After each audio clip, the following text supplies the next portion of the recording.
Salut les gars, j'espère que vous allez bien. Alors j'espère que tout se passe très bien pour vous. On se retrouve aujourd'hui dans cette nouvelle vidéo. Cette vidéo, on va parler de ce que vous devez faire si vous n'avez toujours pas toutes vos réponses sur la plateforme Campus France. Donc suivez la vidéo jusqu'à la fin et attentivement parce que cette vidéo va définir qu'est-ce qu'il faut faire si vous n'avez toujours pas de réponse ou toutes vos réponses sur la plateforme Campus France. Moi, je suis Fabien. Sur cette chaîne, je vous donne des conseils et astuces pour étudier à l'étranger. Si vous êtes nouveau, abonnez-vous, activez la cloche de notification. C'est très important pour le soutien de la chaîne. Laissez un like, un pouce bleu pour cette vidéo, commentez et pourquoi pas partager. Si tout est fait, on se retrouve après le générique.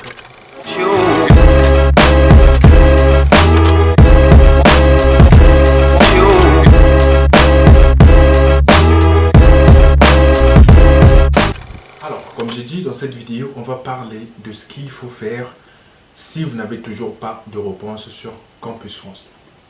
J'ai vu plusieurs dossiers et j'ai reçu plusieurs messages par rapport à ce problème. Il y a toujours des gens qui n'ont pas de réponse, qui ne sont pas fixés, qui sont toujours en train d'attendre des réponses. Alors, il faut le savoir les gars, on est en mai. Dans quelques temps, on sera en juin. Dans peu de temps encore, on sera en juillet. Un mois plus tard, on sera en juillet. Et le temps passe vite. Donc, si vous n'avez toujours pas de réponse, ne restez pas comme ça, en train d'attendre. C'est comme si vous attendez un train dans un arrêt de bus, par exemple. Ça, c'est un exemple que je vous donne. Donc, il faut commencer à réagir. Il faut commencer à faire des choses que je vais vous dire dans cette vidéo.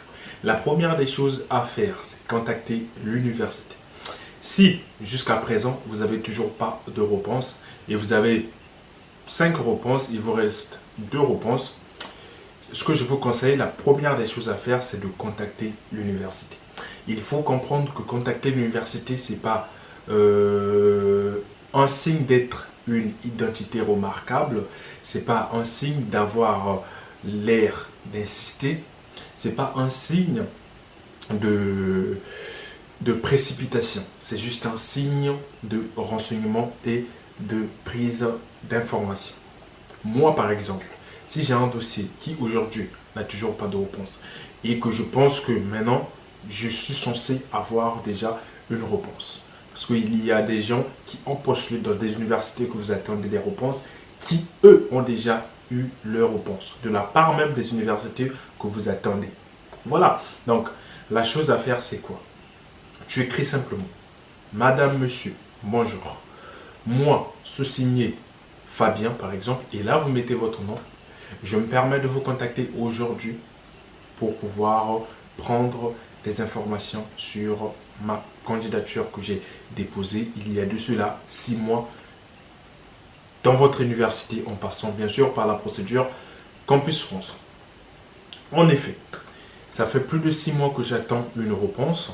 Donc c'est pour ça que je me permets de vous contacter pour pouvoir prendre des informations et savoir où en est mon dossier. C'est très simple. Tu écris ça, c'est simplement pour prendre des informations.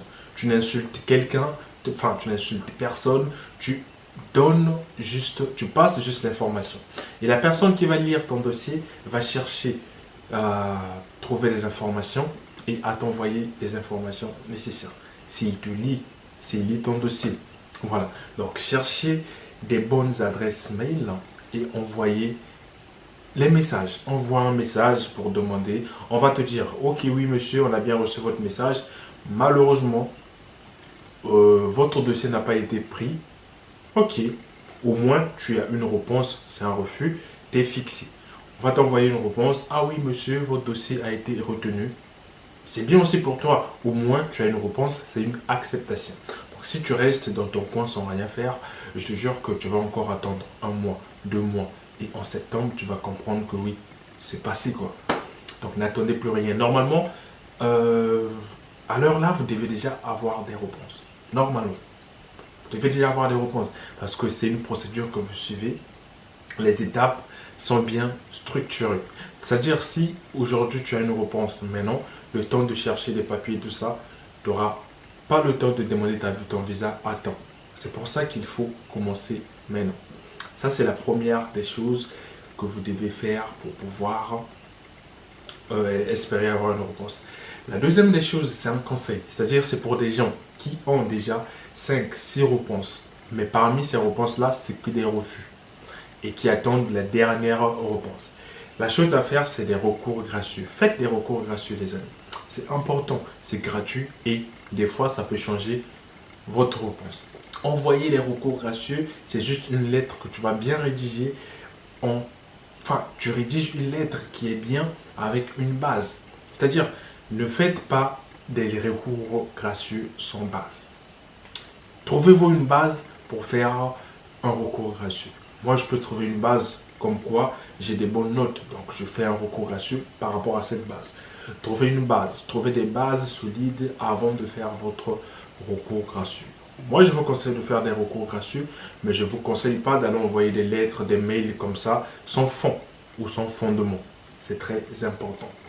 Donc, on revient au troisième conseil que je vais vous conseiller dans cette vidéo. Le troisième conseil est simplement de commencer à voir les autres alternatives. C'est-à-dire, il faut commencer à voir des autres possibilités. Les autres possibilités, ce sont des écoles privées, des autres procédures, vous contactez les universités. Et ça, c'est important. Pourquoi? Parce que il ne vous reste qu'une seule réponse. Vous avez déjà 6 refus, par exemple. Il vous reste qu'une seule réponse. Oui, ça peut être une acceptation.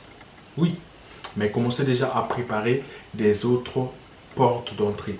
C'est-à-dire, pour quelqu'un comme toi qui me regarde, par exemple, tu te dis, bah vas-y, il me reste une réponse. Ce que je dois faire, c'est que je dois prendre des informations sur les écoles privées, par exemple. Tu prends des informations sur les écoles privées. Mais la chose que je dois te dire aussi, c'est que les écoles privées ne sont pas gratuites. Donc, tu dois voir par rapport à tes moyens, est-ce que tu peux trouver une possibilité de payer des frais de dossier, frais de scolarité, tout ça, une fois en France. Tu trouves toutes ces informations-là et c'est important. Je vais aussi vous conseiller que n'allez pas dans l'aventure, dans ce sens où tu vas prendre une école privée qui coûte cher et que tu n'auras pas les moyens de payer cette école. Si tu penses que tu n'as pas cette possibilité d'opter pour les écoles privées, alors commence, prépare des choses sur des autres procédures ou prépare bien ta procédure pour l'année prochaine. C'est très important. Ne soyez jamais pressé. Parce que le temps arrive quand Dieu le voudra. Donc c'est ça. Préparez déjà d'autres opportunités, c'est important. Et pour ça, je suis prêt à vous donner des conseils nécessaires pour pouvoir entamer ces procédures. C'est vraiment important. Si vous avez besoin, tout ce que vous avez à faire, c'est juste me contacter sur WhatsApp, Instagram ou encore en commentaire. Je me ferai un plaisir de vous répondre dès que je peux. J'espère que cette vidéo vous a plu. Si c'est le cas, laissez un pouce bleu, activez la cloche de notification. C'est très important pour le soutien de la chaîne. J'arrête pas de le dire parce que c'est important. Laissez un like, ça permet aux gens, à YouTube par exemple, de proposer la vidéo à d'autres personnes. Donc, laissez un like, c'est un soutien. Abonnez-vous, ça permet à la chaîne d'évoluer. Et ça aussi, c'est un soutien. Donc voilà, tout ça, c'est gratuit. Merci d'avoir regardé la vidéo jusqu'à la fin et on se retrouve à la prochaine fois pour une nouvelle vidéo. C'était Fabien.